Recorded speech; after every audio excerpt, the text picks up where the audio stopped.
drone software. So we're working to make everyday businesses, everyday households, drone operators. So thinking about like delivery drones as like the most common example, where Amazon, Walmart, large companies will operate fleets of drones to make those deliveries. But to me, it makes more sense for each business, each household to have their own drone, and they send it out to the local Amazon locker, fast food restaurant, retail store.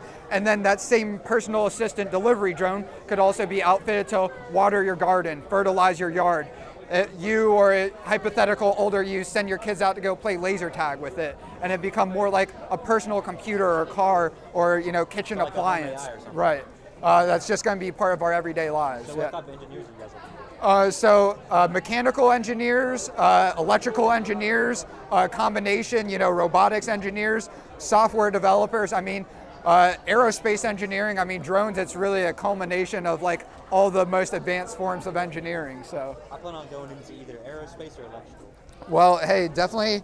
Let me give you a card.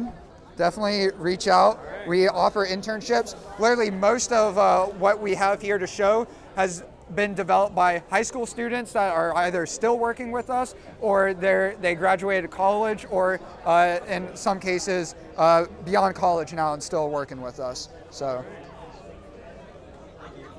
yeah. Can I get one of the cards? Oh yeah, absolutely. Yeah. You can call me maybe. What's in your bag?